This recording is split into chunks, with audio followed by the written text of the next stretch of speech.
In this lecture, we are discussing the numericals on the topic dual nature of radiation and matter. ठीक आहे. आता numericals बघत असताना वेगवेगळ्या व्हेरायटीचे न्यूमरिकल्स तुम्हाला पाहायला मिळतात. जसे बोर्डामध्ये विचारले गेलेले न्यूमरिकल्स, त्यानंतर NCERTच्या पुस्तकामध्ये असणारे न्यूमरिकल्स, त्यानंतर वेगवेगळ्या एंट्रन्समध्ये विचारले गेलेले न्यूमरिकल्स.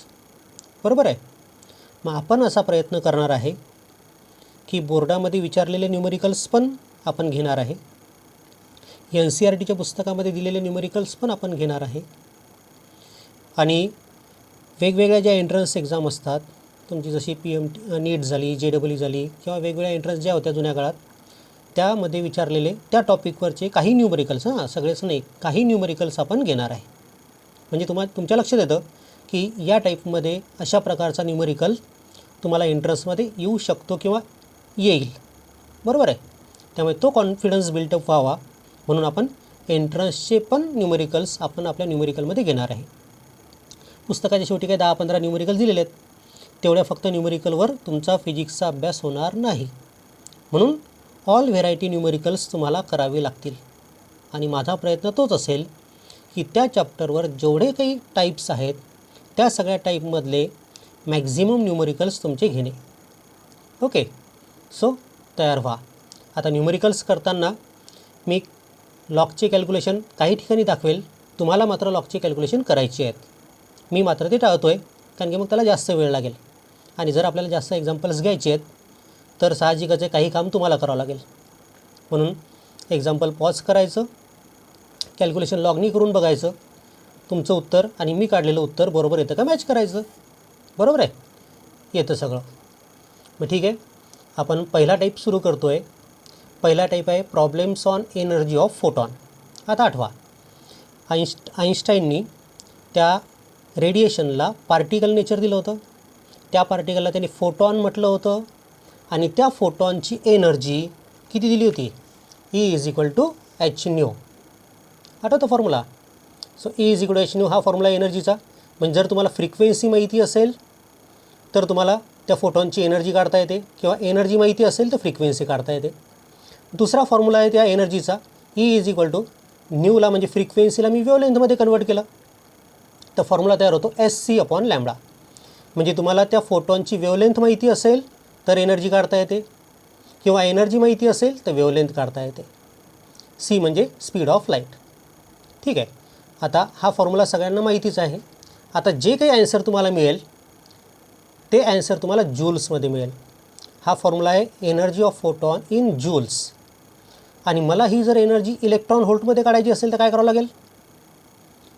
इलेक्ट्रॉन व्होल्टमध्ये मला जर ही एनर्जी काढायची असेल तर या जूलमध्ये असणाऱ्या एनर्जीला आपल्याला डिव्हाइड करावं लागतं. कशाने? 1.6 × 10⁻⁹ पॉईंट व्यवस्थित लक्षात ठेवा. ठीक आहे. मग आता हा जो फॉर्म्युला आहे, या फॉर्म्युल्यामध्ये काय काय टर्म्स आहेत त्या बघा. या ठिकाणी H जो वापरला आहे तो आहे प्लँक्स कॉन्स्टंट, आणि त्याची व्हॅल्यू कॉन्स्टंट असते, आपल्याला माहिती आहे. ती असते 6.63 × 10⁻34 जूल/सेकंद. न्यू म्हणजे फ्रिक्वेन्सी ऑफ फोटॉन आहे. C म्हणजे वेलॉसिटी ऑफ फोटॉन, म्हणजे वेलॉसिटी ऑफ लाईट म्हटलं तरी चालतं. आणि लॅम्बडा म्हणजे वेव्हलेंथ ऑफ फोटॉन, किंवा wavelength concerning to the photon असं आपण म्हणू.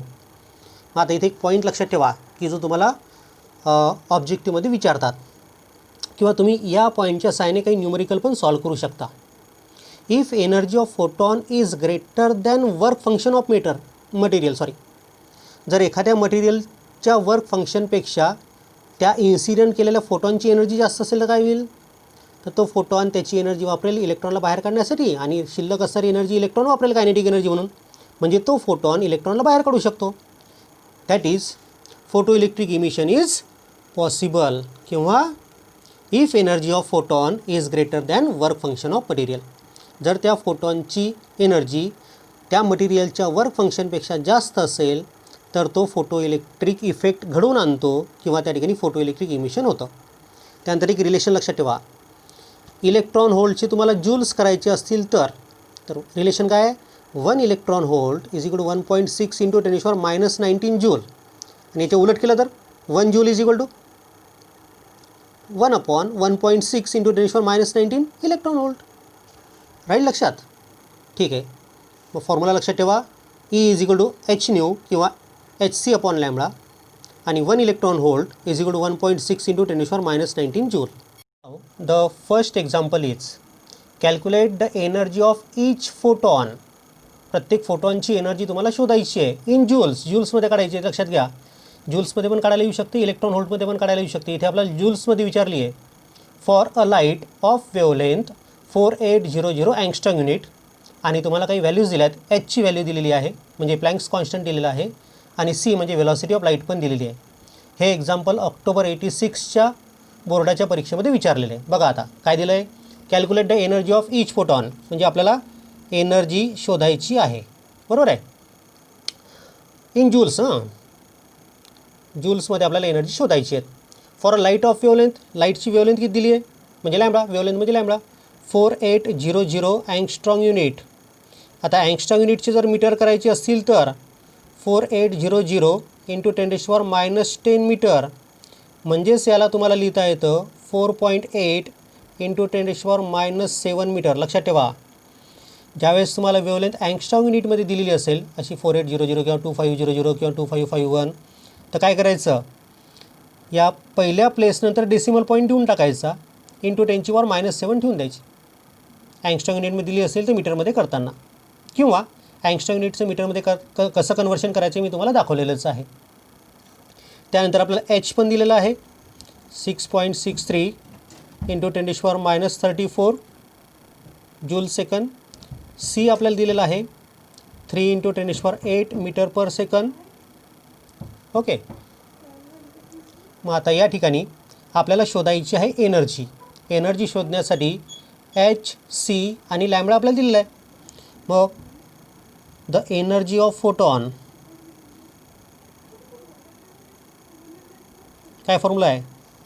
E is equal to H nu म्हणजेच H C upon lambda. So E is equal to H. H is 6.63 into 10⁻34.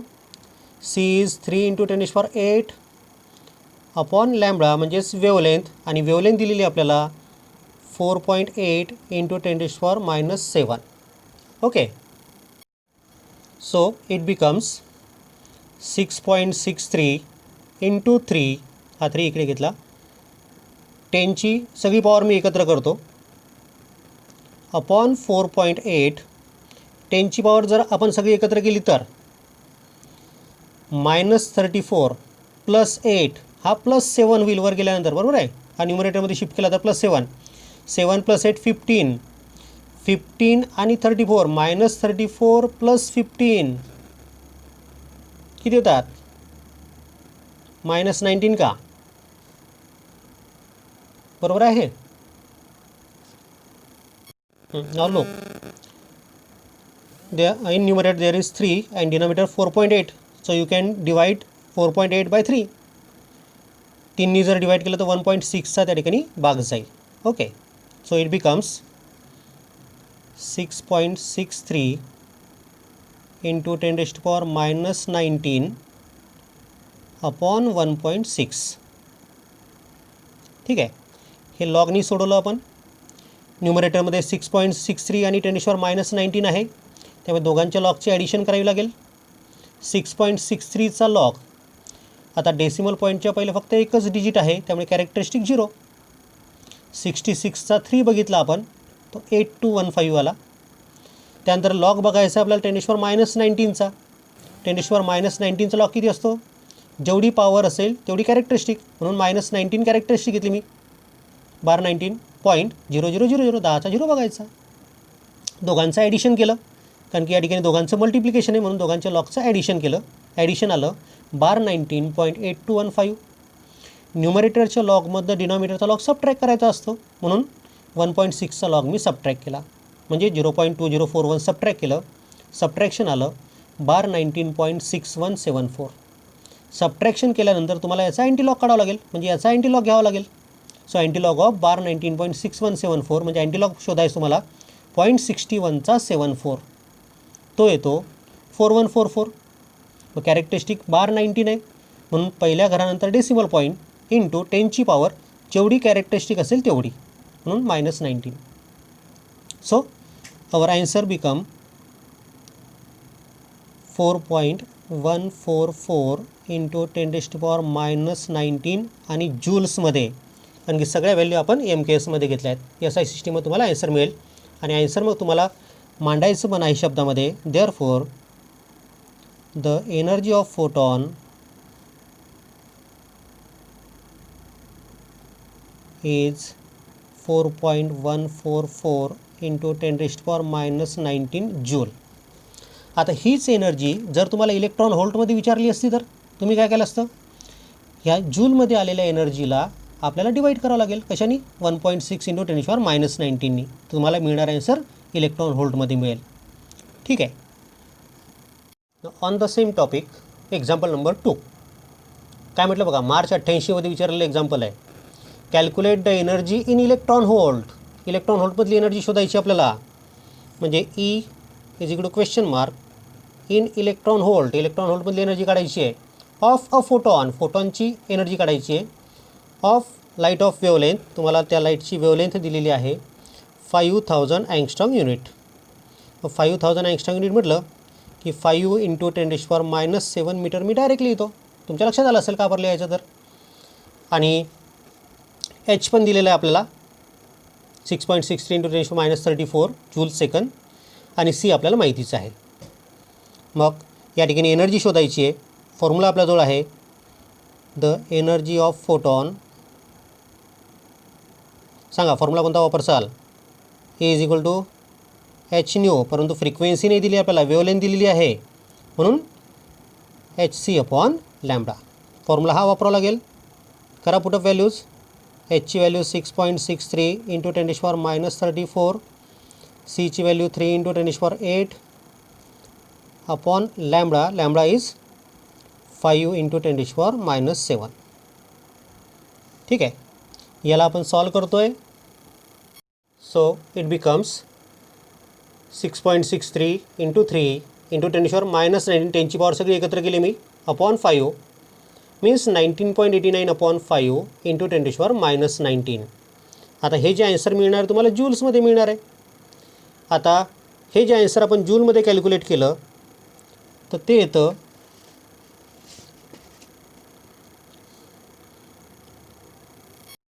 ते आन्सर येतं 3.978 इंटू 10⁻⁻19 जूल. पण आपल्याला एनर्जी जूल्समध्ये नाही विचारली, आपल्याला इलेक्ट्रॉन व्होल्टमध्ये विचारली आहे. So energy becomes 3.978 into 10⁻⁻19 upon 1.6 into 10⁻⁻19. आता एनर्जी तुम्हाला मिळेल इलेक्ट्रॉन व्होल्टमध्ये. आणि हे जर कॅल्क्युलेशन आपण केलं तर ती एनर्जी येते 2.486 इलेक्ट्रॉन व्होल्ट.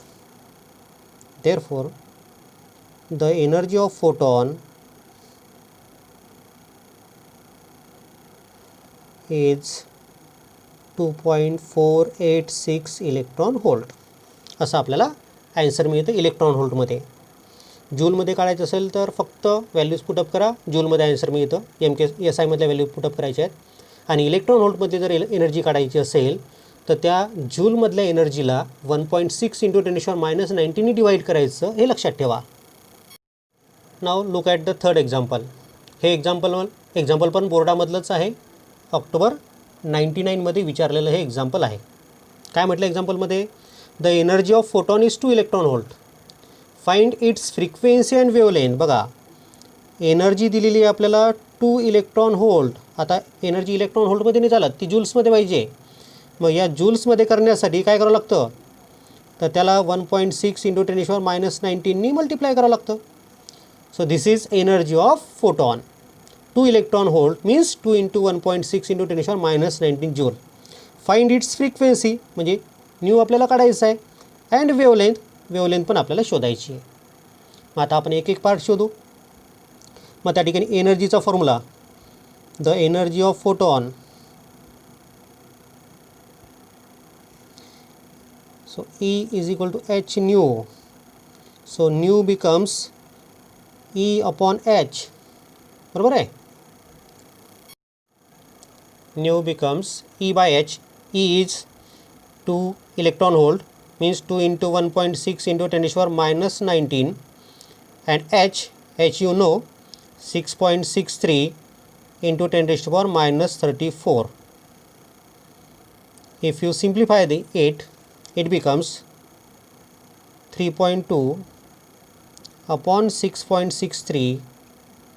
10 ची पॉवर मी सगळी एकत्र करतो आहे. 10 ची पॉवर जर एकत्र केली तर ती होईल 15, बरोबर आहे का. मायनस 19 प्लस 34 प्लस 15 होतील, बरोबर आहे. इफ यू सिम्प्लिफाय इट, लॉगची कॅल्क्युलेशन तुम्हाला करता येतील. लॉगची कॅल्क्युलेशन करून बघा. तर हे जे आन्सर येतं ते येतं 4.826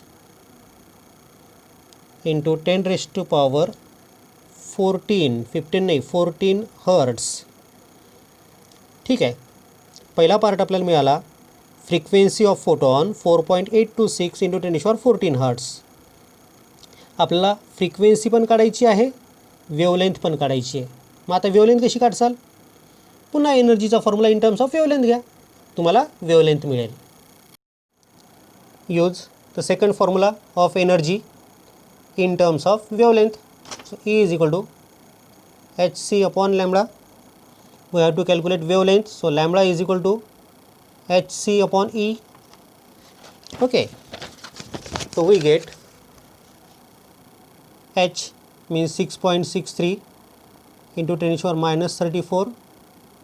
C is 3 into 10 to the power 8, and E is given to us, which is equal to 2 electron volt, means 2 into 1.6 into 10 to the power minus 19. So it becomes 6.63 into 3 upon 1.6 into 2 means 3.2. Collect all the power of 10 in numerator. It is minus 7, बरोबर आहे. करा. minus 34 plus 8 plus 19, it is minus 7.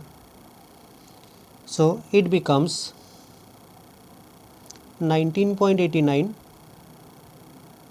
product of 6.63 and 3 is 19.89 upon 3.2 into 10 to the power minus 7. So it becomes, हा ratio घेतला आपण, the ratio is 6.2156 into 10 to the power minus 7. आपण wavelength शोधतोय आणि wavelength in metre. The wavelength is 6.2156 into 10 to the power minus 7 meter, means wavelength is 6216. या 5ला मी 6 करतोय. Angstrom unit, बरोबर आहे का बघा. You can write it as 6215.6 into 10 to the power minus 10 metre, आणि मायनस 10 मीटरच्या ऐवजी अँगस्ट्रॉम युनिट. आपल्याला दोन्ही आन्सर मिळाले. Therefore the frequency is 4.826 into 10 to the power 14 hertz, and wavelength is 6216 angstrom unit. Okay. बघा पहिले 3 एक्झाम्पल आपण आपल्या बोर्डाच्या परीक्षेमध्ये विचारलेले घेतले. आता चौथा एक्झाम्पल हे तुमच्या वेगवेगळ्या ज्या एंट्रन्स होत असतात त्याच्यामध्ये विचारलेले याच टॉपिकवर. काय प्रश्न आहे पहा. The energy of photon of light of wavelength 450 nanometre is. तुम्हाला त्या फोटॉनची एनर्जी काढायची, energy of photon of light. त्या फोटॉनची वेवलेंथ किती आहे, कन्सर्निंग वेवलेंथ किती आहे, 450 नॅनोमीटर. या नेम म्हणजे नॅनोमीटर. आता नॅनो कोणासाठी वापरतात, हा प्रिफिक्स आहे nano. It is for 10 to the power minus 9. मग आता लक्ष ठेवा, एनर्जी शोधायची आहे. So E is equal to question mark. किती वेवलेंथ दिलेली आहे तुम्हाला त्या फोटॉनची, 450 नॅनोमीटर. म्हणजेच 450 into 10 to the power minus 9 metre. Nano तुम्हाला काढून टाकायचं आहे, प्रिफिक्स इथून काढून टाकायचं आहे. आणि याची आपल्याला माहितीच आहे 6.63 into 10⁻34 joule second. So energy of photon becomes, एनर्जीचा फॉर्म्युला आपल्याला माहिती आहे E is equal to H new.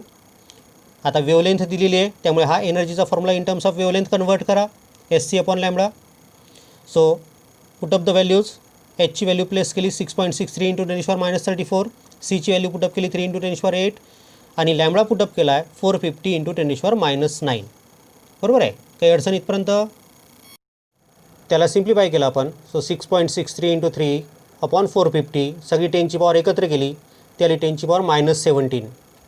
So it becomes 19.89 upon 450 into 10ची पॉवर -17. हा रेशो सिम्प्लिफाय केला तर तो रेशो तो 0.0442 इंटू 10⁻17. म्हणजेच आपल्याला एनर्जी मिळते 4.42 into 10⁻19 joules. Therefore energy of photon is 4.42 into 10⁻19 joule. ठीक आहे, इझी एकदम, प्रकार तोच आहे.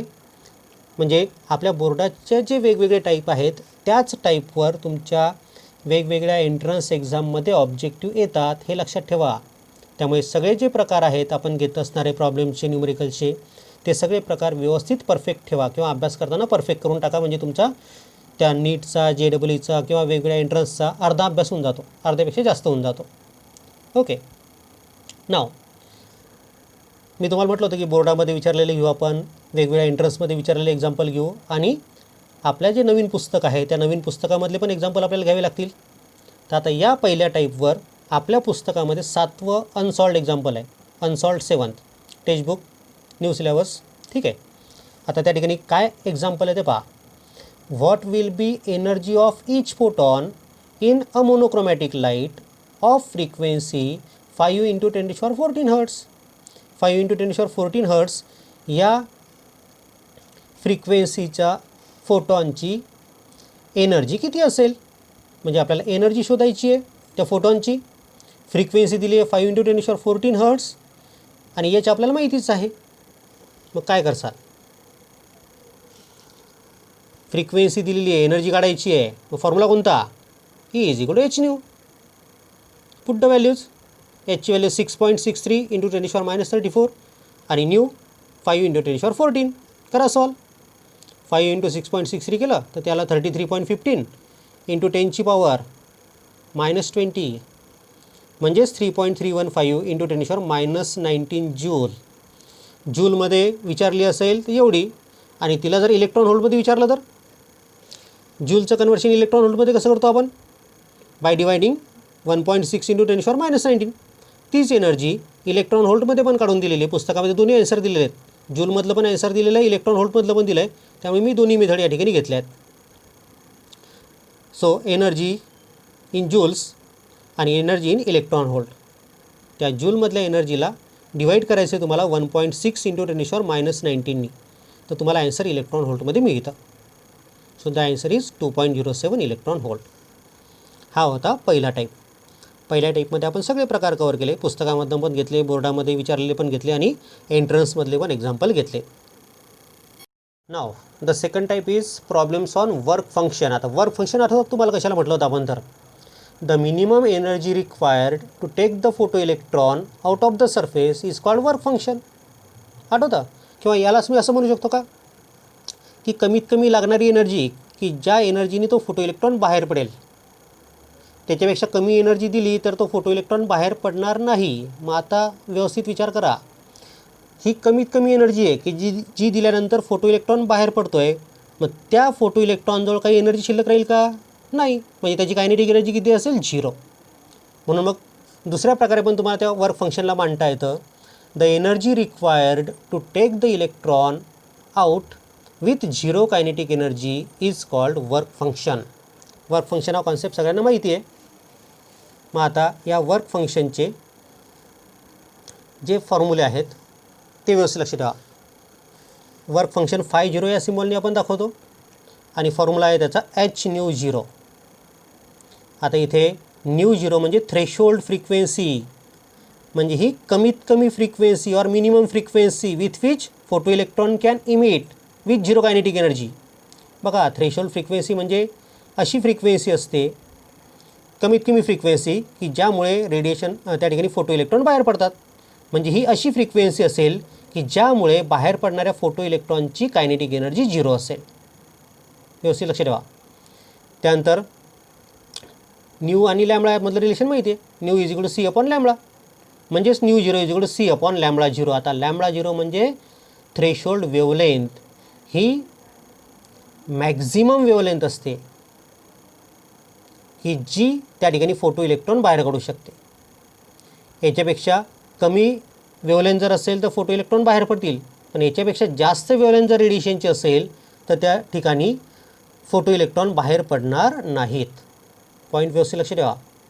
थ्रेशोल्ड फ्रिक्वेन्सीपेक्षा जास्त फ्रिक्वेन्सीचं रेडिएशन टाकलं तर फोटो इलेक्ट्रॉन बाहेर पडतील, आणि थ्रेशोल्ड वेवलेंथपेक्षा कमी वेवलेंथचे रेडिएशन टाकले तर फोटो इलेक्ट्रॉन बाहेर पडतील. दोन्ही पॉईंट लक्षात घ्या. हेच work function in terms of wavelength तुम्हाला लिहिता येतं एस सी अपॉन लॅम्बडा 0. त्यानंतर जूलचं कन्व्हर्शन इलेक्ट्रॉन व्होल्टमध्ये करायचं असेल तर काय करतो आपण? जूलचं कन्व्हर्शन इलेक्ट्रॉन व्होल्टमध्ये करायचं असेल तर 1.6 × 10⁻⁻⁹ डिवाईड करतो. तोच कॉन्सेप्ट आहे. ओके. आणि 1 इलेक्ट्रॉन व्होल्ट म्हणजेच 1.6 × 10⁻⁻⁹ जूल हे आपल्याला माहिती आहे. इथल्या सिम्बॉलचं मिनिंग आहे 5 म्हणजे वर्क फंक्शन, न्यू 0 म्हणजे थ्रेशोल्ड फ्रिक्वेन्सी, आणि लॅम्बडा 0 म्हणजे threshold wavelength. Now the first example on this type is, it is taken from NCERT. The work function for caesium is 2.14 electron volt. Find the threshold frequency. Work function दिलेलं आहे, threshold frequency काढायची आहे. आता work function म्हणजे 50, 2.14 electron volt. आता electron व्होल्टमध्ये आपल्याला चालत नाही त्या व्हॅल्यूज, त्या जूल्समध्ये पाहिजेत. मग या इलेक्ट्रॉन व्होल्टचं कन्व्हर्शन आपल्याला जूल्समध्ये करावं लागेल. काय करावं लागेल? सो 2.14 × 1.6 × 10⁻⁻⁹ जूल्स एवढं वर्क फंक्शन आहे. थ्रेशोल्ड फ्रिक्वेन्सी शोधायची म्हणजे न्यू 0 शोधायचं आहे आपल्याला, आणि प्लँक्स कॉन्स्टंट आपल्याला दिलेला आहे. ठीक आहे. मग त्या ठिकाणी फॉर्म्युला आपल्याला वापरता येईल. The work function for the material. आता फॉर द मटेरियल का बरं म्हटलं मी? कारण की वर्क फंक्शन मटेरियलनुसार बदलतं, तुम्हाला माहिती आहे. एका मटेरियलसाठी ते फिक्स असतं. फॉर्म्युला आहे आपल्याजवळ 50 is equal to h nu 0. आपल्याला 50 दिलेलं आहे, न्यू 0 काढायचं आहे. So nu 0 is equal to 50 upon h. 50 is 2.14 × 1.6 × 10⁻⁻⁹, and h is 6.63 × 10⁻34. Okay. Now if you simplify it, it becomes 2.14 × 1.6, it becomes 3.424 upon 6.63. If you find this ratio, the ratio is found to be 0.516 × 10⁻15, means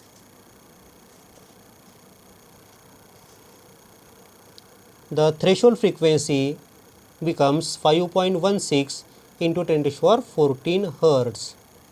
So our answer is, therefore the threshold frequency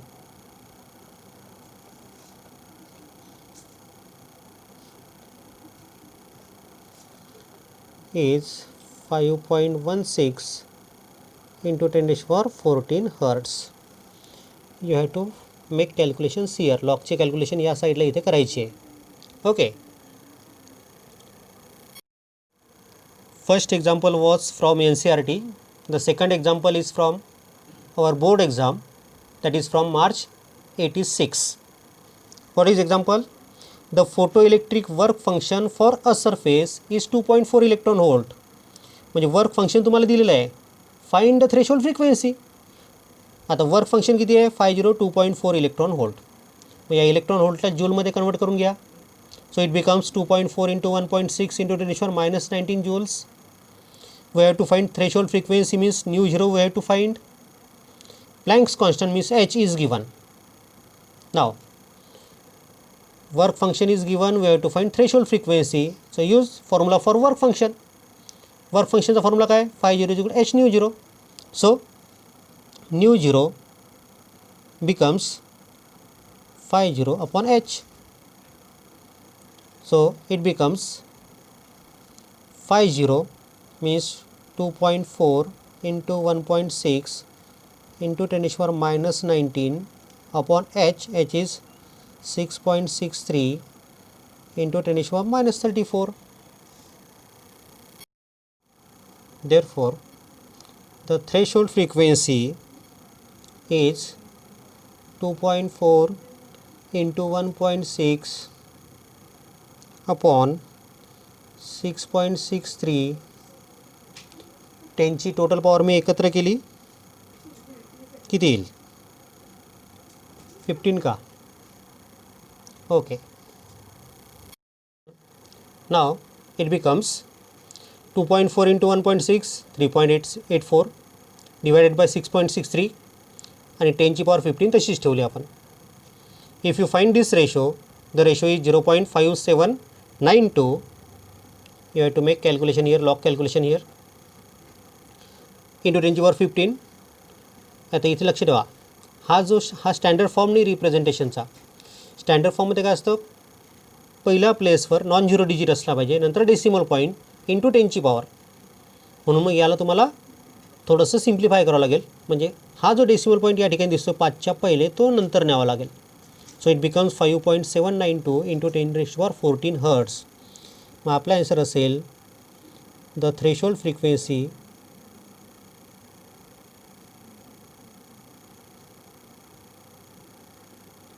is 5.792 into 10⁻14 hertz.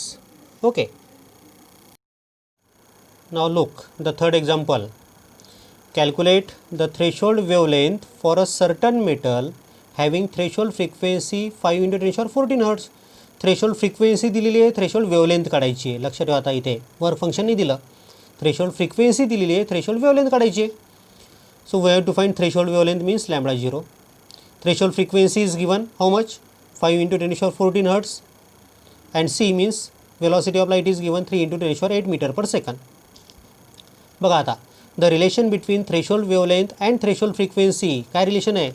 So lambda 0 is equal to c upon nu 0. So lambda 0 is equal to, it becomes c means velocity of light 3 into 10⁸. nu 0 5 into 10⁻14, 3 by 5 means 0.6. 10 ची power एकत्र केली, 10 ची power -6. So it becomes 6 into 10⁻⁻7 meter means 6000 into 10⁻10 meter means 6000 angstrom unit. Means threshold wavelength is found to be 6000 angstrom unit. बघा एकदम सोपं example आहे. Threshold frequency दिली, threshold wavelength काढायची आहे. रिलेशन वापरला आपण, wavelength is equal to velocity upon frequency. त्यानुसार आपण सोडवलं. एकदम सोपा प्रकार. Now the fourth example is from October 84 boards exam. काय म्हटलं पहा, the threshold wavelength for certain metal, the threshold wavelength for certain metal is 3000 angstrom unit. म्हणजे थ्रेशोल्ड वेवलेंथ म्हणजे लॅम्बडा 0 दिला आहे, 3000 angstrom unit म्हणजेच 3 into 10⁻⁷ metre. Calculate its work function. Work function काढायचं म्हणजे phi 0 शोधायचं आहे आपल्याला. एच आणि सी आपल्याला दिलेला आहे. मग फॉर्म्युला कोणता? वर्क फंक्शन काढायचं आहे, लॅम्बडा 0 दिलेला आहे. So work function in terms of lambda 0. So phi 0 is equal to SC upon lambda 0. Put the values. H 6.63 into 10⁻34, C 3 into 10⁸ upon lambda 0. Lambda 0 is 3 into 10⁻⁷. हा 3 cancel झाला. 6.63 आहे तिथेच, into 10 ची power सगळी एकत्र करा, 10 ची पॉवर -19. सो phi 0 म्हणजेच वर्क फंक्शन आपल्याला मिळालं. The work function is 6.63 into 10⁻19 joule. Again the fifth example is from board exam October 78 and October 81, October specialist. Look at the example. Photoelectric threshold wavelength for tungsten is 2730 angstrom unit. म्हणजे threshold wavelength दिली तुम्हाला 2730 angstrom unit. Calculate the work function in electron volt. Work function तुम्हाला electron व्होल्टमध्ये काढायचं आहे. So C is given 3 × 10⁸, H is given 6.63 × 10⁻34. Threshold wavelength 2730 angstrom unit. आता या angstrom युनिटला तुम्हाला मीटरमध्ये करावं लागेल. So it is 2.730 × 10⁻⁷. मी काय म्हटलं तुम्हाला, जी काही वेव्हलेंथ दिली असेल अँगस्ट्रॉम युनिटमधली त्यातलं पहिल्या घरानंतर डेसिमल पॉईंट ठेवून द्यायचा, म्हणजे 2.730 × 10⁻⁷ किती टाकायची -7. ओके, 50 आपल्याला शोधायचं, वर्क फंक्शन शोधायचं आहे. वर्क फंक्शनचा फॉर्म्युला कोणता वापरसाल, थ्रेशोल्ड वेव्हलेंथ दिलेली आहे म्हणून फॉर्म्युला काय होईल, work function is equal to SC upon λ0. Put the values, HC λ0, H आहे, सी आहे, λ0 टाकला आपण. ओके, आपण त्याला सिम्प्लिफाय करतो आहे. So it is 6.63 × 3 × 10⁻19 upon 2.730. या दोघांचा प्रॉडक्ट घेतला 19.89 × 10⁻19 अपॉन 2.730. हा रेशो घेतला, रेशो आला 7.286 × 10⁻19 जूल्स. आता वर्क फंक्शन जूलमध्ये मिळालं तुम्हाला हे, पण आपल्याला वर्क फंक्शन जूलमध्ये नाही इलेक्ट्रॉन व्होल्टमध्ये विचारलं आहे. मग जूलमधल्या वर्क फंक्शनचं रूपांतर तुम्हाला इलेक्ट्रॉन व्होल्टमध्ये करायचं. काय करसाल तर 1.6 × 10⁻19 डिवाईड करावं लागतं. So divide it. So 7.286 divided by 1.6, हा 10⁻19 10⁻19 कॅन्सल होतील आणि हा रेशो येतो 4.55. आणि साहजिकच मिळणारा आन्सर कशामध्ये असेल, electron volt. Therefore work function in electron volt is 4.55 electron volt. Now the 6th example, it is again from the board. October 1992 मधलं आहे ते एक्झाम्पल. काय म्हटलं एक्झाम्पलमध्ये, if the threshold wavelength for silver, threshold wavelength दिली तुम्हाला 3800, calculate photo electric work function for the silver. Threshold wavelength दिलेली work function काढायचं आहे. सो λ0 दिला आहे 3800 अँगस्ट्रॉम युनिट, म्हणजे 3.8 × 10⁻7 मीटर. वर्क फंक्शन शोधायचं म्हणजे 50 काढायचं आहे आणि एच आपल्याला माहितीच आहे 6.63 × 10⁻34. So if you calculate it, the work function is, work function in terms of threshold wavelength. So 50 is equal to SC upon λ0. So H 6.63 × 10⁻34, C 3 × 10⁸, and λ0 is 3.8 × 10⁻7. करा त्याला सिम्प्लिफाय. सो इट इज 19.89, या दोघांचा product 19.89 upon 3.8 × 10⁻19. So it becomes 5.234 × 10⁻19 joule. आता ही जूलमधलं work function आलं, आपल्याला जूलमधलं नाही विचारलं, electron व्होल्टमधलं विचारलं. काय करावं लागतं सांगा पटकन, त्याला डिवाईड करावं लागतं. कशानी, 1.6 × 10⁻19 आणि तेच आपण आता करतो आहे. सो इट बिकम्स 5.234 × 10⁻19, त्याला डिवाईड करायचं आहे 1.6 × 10⁻19, 10⁻19 कॅन्सल होतील आणि या दोघांचा रेशो म्हणजे 5.234 अपॉन 1.6 हा रेशो येतो 3.27. आपला येणारा आन्सर इलेक्ट्रॉन व्होल्टमध्ये. So work function is found to be 3.27 electron volt. ठीक आहे, हे होतं 6वं एक्झाम्पल. आता 7वं एक्झाम्पल मुद्दाम परीक्षेमधलं घेतं, तुमच्या ज्या वेगवेगळ्या एंट्रन्स एक्झाम होतात त्या. बघा, हे एकच एक्झाम्पल किती परीक्षेमध्ये विचारलं आहे. CBSE PMT म्हणजे ज्याला तुम्ही नीट म्हणता आता, ती 1999मधली, नंतर राजस्थान PMT 2000मधली, 2005मध्ये, 2006मध्ये, कर्नाटक CETमध्ये, BHUमध्ये, CPMTमध्ये आणि MP PMTमध्ये पण. हा एकच एक्झाम्पल आहे, किती परीक्षेत विचारलं आहे. त्यामुळे या टॉपिकचं महत्त्व लक्षात घ्या की वर्क फंक्शनवरनं थ्रेशोल्ड वेव्हलेंथ काढणे किंवा थ्रेशोल्ड फ्रिक्वेन्सी काढणे हा एक महत्त्वाचा पॉईंट तुमच्यासाठी आहे किंवा तुम्हाला लक्षात ठेवण्यासाठी आहे. फॉर्म्युला एकदम सोपा आहे. वर्क फंक्शनचा काय, φ0 इज इक्वल टू hν0 किंवा HC अपॉन λ0. ठीक आहे, काय एक्झाम्पल आहे, the work function of metal is 4.2 electron volt, the threshold wavelength will be. तर त्याची थ्रेशोल्ड वेव्हलेंथ काय असेल, वर्क फंक्शन दिले, थ्रेशोल्ड वेव्हलेंथ विचारलेली आहे. So work function 4.2 electron volt. आता इलेक्ट्रॉन व्होल्टमधलं वर्क फंक्शन आहे, इलेक्ट्रॉन व्होल्टमधलं वर्क फंक्शन आपल्याला ठेवता येतं का, नाही, ते जूलमधलं करावं लागेल. काय करायचं मग, सो 4.2 × 1.6 × 10⁻19 जूल्स. आपल्याला λ0 म्हणजेच थ्रेशोल्ड वेव्हलेंथ शोधायची आहे आणि मग ते कॅल्क्युलेशन या ठिकाणी आपण केलेत. पहा, the work function of the material is मटेरियलचं वर्क फंक्शन असतं म्हणून मटेरियल लिहिलं इथे. So phi zero is equal to S C upon lambda zero. आपल्याला थ्रेशोल्ड वेव्हलेंथ शोधायची आहे म्हणून लॅम्बडा झिरोसाठी फॉर्म्युला होतो S C upon phi zero H C आणि फाय झिरो. व्हॅल्यूज पुटअप केल्या, सिम्प्लिफाय केल्या, आपल्याला आन्सर मिळतं 2.96 इंटू 10⁻⁻7 मीटर म्हणजेच 2960 angstrom unit. So threshold wavelength is 2960 angstrom unit. या प्रकारे आपण या पहिल्या लेक्चरमध्ये 2 टाईप या चॅप्टरमधले कव्हर केलेत. ठीक आहे. इथे मात्र लॉकचे कॅल्क्युलेशन तुम्हाला करायचे आहेत. मी जर इथे लॉकचे कॅल्क्युलेशन करत बसलो असतो तर खूप वेळ लागला असता आपल्याला आणि मग तेवढा वेळ आपल्याकडे नाही आहे, हे तुम्ही समजू शकता.